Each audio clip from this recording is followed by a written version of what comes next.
key driver of the kind of growth that we are having to grapple with. It's a great provocation. Not No, it's a really good point. I would love to hear others weigh in on it, Your Excellency. I think one thing I would say regarding really this discussion, or the point that His Excellency said, is he's absolutely true. You need to have a balance between the two. There is one element that I'd like to speak about that a lot of people don't talk about, which is we talk about additional investment, which both me, His Excellency Haytham, Guyana is already doing. We need more volume to come to the market. So we're saying because of the transition, not enough investments have been going, so that will hurt additional volume coming in, which will hurt consumers. At the end of the day, it hurts consumers more than producers. We should agree on that. I think one of the things that we don't look at, we're saying we want additional. That has its cost, okay? And it's different between one area to another, and cost of production is different. So you can't have really a number that you can, a catch-all number, if you will. But one element that people don't talk about is how much does it cost you to sustain the current production, okay? We have old fields in Qatar, oil fields. We produce 600,000. Saudi Arabia, Kuwait, the big producers, maybe Guyana is still new, but there is a natural decline of 5 to 10% that happens in every field. So that 5 to 10%, if you know, over 10 years, okay, you've lost 50% of your production if you don't invest.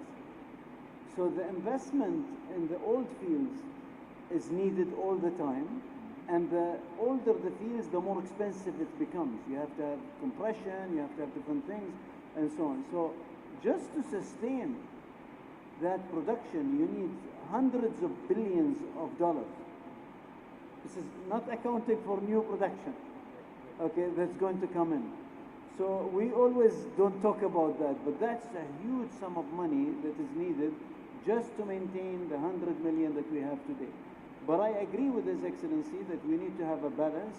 Our argument has been in the energy sector is that the green push has been demonizing the oil and gas sector, okay, which India agrees with us, it's wrong.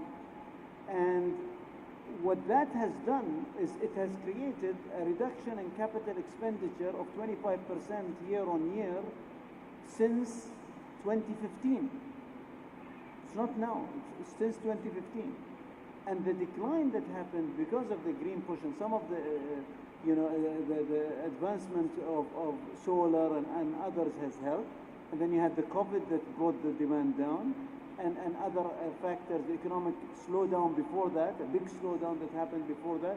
But the lack of investment increased the oil price before Ukraine. Okay, so I think making sure that we have a balanced approach where we're saying we need investments in fossil fuel that have to be enough to make sure that there is a balance in price. And if there is enough investment, I think the market takes care of itself from a supply demand.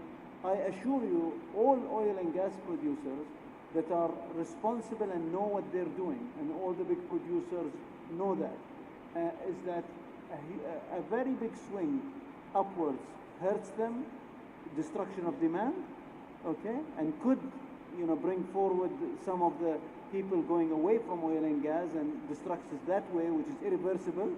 And the other way, where you destroy the price so much, it has the reverse effect where people can't invest. And then you're into this vicious cycle of having, a problem once with the producer. Is there an equilibrium? Is there a middle solution or something? I think market has to be realistic about the transition, and legislator and policymakers have to be realistic. The West has to remember that there are 1 billion people that don't have basic electricity that they have, and we need to be realistic about everybody having a fair share of the energy and the growth that's going to happen in economies, and we can't be just looking at it from one side. Just one quick one. I totally agree with my colleague, but I don't think the initial vilification of the fossil fuel industry came from the green energy advocates. It came from the do-gooders, the guys who sat and talked about the need to, have a utopia, have green energy, complete this thing. They're right from the public policy point of view that they were setting a target, but they were not realistic people. If you had followed their advice totally and not had the traditional fossil fuel industry going, there would have been a collapse. So I think the point is, in the second phase, as green energy seeks to take up the space available, but green energy also needs investment. I mean, there are not many countries which, like in India, the green energy transition is being fueled by our own companies. But many of them were in traditional. In the West also, traditional fossil fuel energies are now becoming green, so and so. So I think it's a little more complicated than the simplistic vilification, which I think is totally uncalled for. I can tell you that. And what we really need is a more balanced and realistic dialogue. And I think that's what we are having. And if I may just elaborate, I mean, Qatar is the largest LNG, maybe one of the largest now. Maybe US has overtaken a little bit, I think, I'm reading, but we're, supplying a lot of LNG. But as responsible for electricity in the country, we put a plan to actually put solar in place. And last year, we inaugurated, the year before last, actually, in 22, we inaugurated our first power plant, and 10% of the power in Qatar that has ample gas is from solar. Okay, the biggest site for CO2 sequestration in the MENA region is in Qatar. We're actually sequestering 2.5 million tons per annum. So I think it's very important. And regarding the big oil companies, there are some that have, with the green push, have gone away from identifying themselves as oil and gas companies and become an electricity company or something else. And now most of them are coming back and saying, we're an oil and gas company and we will invest in oil and gas. The UK itself has taken a 180-degree turn. Yeah. So I think there needs to be a balance. Well, looks like the Honourable Minister wants to get in. I quite agree that a balanced approach is needed, definitely. And I think at some point in time, the world, we all need to be real in order to make policy decisions. You can easily be carried away with setting targets, but are they real targets? Can we achieve those targets? Will we have the investments or the resources to achieve those targets? At some point in time, we will have to come to the realization that the argument is no longer or, but it is and. It is solar and wind and green hydrogen and fossil, because if we can get the kind of investment that we need in technology especially, and taking care of the emissions simply by doing that. So it is not necessarily that using hydrocarbon or fossil fuel is detrimental, but it is the emission from the use of fossil fuel that is detrimental. So what if we can invest in the technology? We already have carbon capture, usage, and storage. What if we can invest in technology to deal with the emission? What if we can invest in countries like Guyana and others that have the forests to keep your forests intact rather than to increase deforestation around the world? So I believe these are some of the real facts that we need to look at some point in time, because the reality too is that the world's population will increase. And Minister Puri, India is contributing a lot to that. The world's population will increase. It is estimated that maybe in another 20 years, we will probably have about 2 billion additional people in the world. There are hundreds of millions of people living in this world without electricity as we speak here today. Should we keep them in the dark because we are so consumed and so carried away with the environmentalist perspective and not trying to strike a balance so that everyone can enjoy the same kind of life that we do in some countries? So it's all about striking that balance. I fully agree. And investments is key to achieving the targets.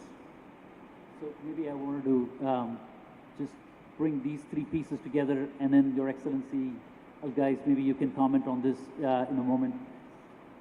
Your Excellency, Mr. Puri, you asked the question, what is reasonable cost of energy and how does that actually affect the demand picture. I think everybody on this panel would agree that volatility in energy prices is generally not a good thing because it creates investment uncertainty. That's number one. Number two, there's two kinds of investments that are being needed. One is keeping the fossil fuel system invested in order to not create volatility and high prices. At the same time, investing in the system that is the transition fuels, right? And both of those together, one could argue, are going to create a higher price environment because there is multiple sources of investments that are needed in the energy system. And that's a little bit of the timing question on how do you actually manage both of those sets of investments in order to land reasonable energy prices. I don't know, I know you've thought deeply about investments in this space, so if you want to maybe comment on that, and I want to come back to uncertainty in a moment.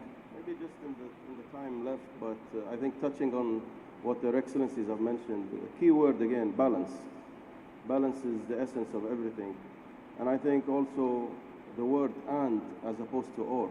When we talk about the future, His Excellency from Guyana mentioned the population growth.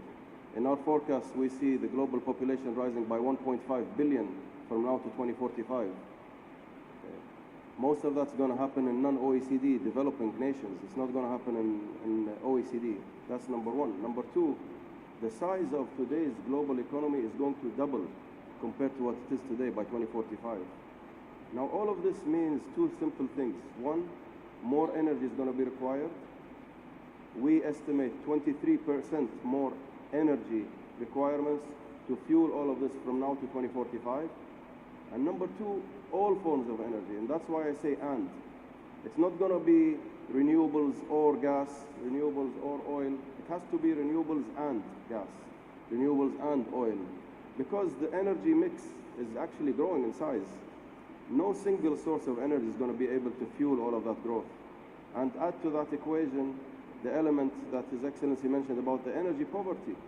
We have so many people around the world who don't have the luxuries we take for granted of switching on, flicking on the lights, charging the phones, and moving away, let alone to go into the luxury of getting an EV and charging that EV once, twice, 3, 4, 5 times a day. Add to that urbanization. Today we're talking about, from now to 2030, in the next 6 years, over 500 million people, 500 million people around the world are going to move into new cities around the world. So if we talk about the city, just to put things into perspective, with a population of nearly 10, give or take 10 million in London, you're talking about 50 Londons. 50 new Londons around the world will be created just by the amount of people that will be developing and creating and moving into new cities. Now let's put this into context and figure out how much energy that will require. As I said earlier on, according to OPEC's research estimates in our World Oil Outlook, 23% more energy than what we are consuming today, and it's going to have to be everything that we can deliver. And in renewables is included. Renewables will grow at a fast pace, albeit from a very small base today. Oil will maintain its share. Gas will increase slightly. We believe that coal might decline slightly. But every source of energy will be required to be able to deliver and fuel the economic prosperity and growth that we all aspire for. Thank you, Your Excellency. I got the 2-minute sign, but I want to get last question, lightning round for each of our panelists here. Putting together uncertainty and collaboration as two themes. You mentioned non-state actors creating uncertainty. You have neighbors looking over your shoulders and creating uncertainty, and then there's uncertainty around geopolitics, elections, and then some of the permitting issues in the U.S. around LNG and whatnot. Lightning round question: collaboration, Your Excellency, Mr. Puri, is a theme that you hold close to your heart. What is the one piece of collaboration you would like to see? No, you see, each of these has a certain streak of subjectivity in it. Right. When you talk about, reasonable, I mean, there's a subjective element in there. I mean, somebody can turn around and say, if it costs you $12 to extract a barrel and you sell it for $80, that's not reasonable. On the other hand, the other guy's built his entire ecosystem around it, okay? I think collaboration is an imperative. It's not, is it desirable? I think it's an imperative. Because if you've got uncertainty, and that there's no denying, you've got uncertainty, Uncertainty will lead to confusion, it will lead to chaos. So I think discussion and collaboration are the two recipes you can follow in order to overcome the uncertainty. I think being pragmatic in what we try to portray to people, whether we're politicians or technicians or technocrats, we need to be very pragmatic and actually show the real story, not the story that gets us elected or lets us keep our job. Honorable Minister. You know, we were discussing energy security, but it's also critical that we're reminded that food security is equally important. And to achieve food security, especially when we are speaking of an increased population, energy security is so critical, very, very critical. Just a quick point. I know you mentioned some issues with countries and border issues. Guyana has been one of those countries we've actually been a victim to Venezuela claiming a huge portion of our territory. We've always said that we took this matter to the International Court of Justice, and we have said that we will respect the court's decision. So collaboration is good, but it's good when you have partners that want development among member states, that we are working towards one objective and not working apart and against each other. Your Excellency. I think the key word is dialogue, dialogue, and again dialogue, really. To overcome all these challenges, whether it's energy issues that we are talking about today, we have to have dialogue. We have to stop pointing fingers, vilifying the oil and gas industry, as was mentioned earlier on. This is not constructive. We have to face reality, and as His Excellency of Qatar said, be pragmatic about dealing with a realistic solution where we can all come to one solution, because we all ultimately have the same goal. It's just different pathways to reach it. So I think dialogue is the key, and that's the only way forward. We at OPEC have been very vocal about dialogue. In fact, Minister Puri will tell you we have an ongoing strong dialogue with India. We meet once or twice a year. And this is the same with not only with producers, but also with consumers. We have it with India, with China, and we believe this is the essence of how the world energy scene must be handled in the future. Thank you, Your Excellencies. A round of applause for this amazing panel here. Thank you.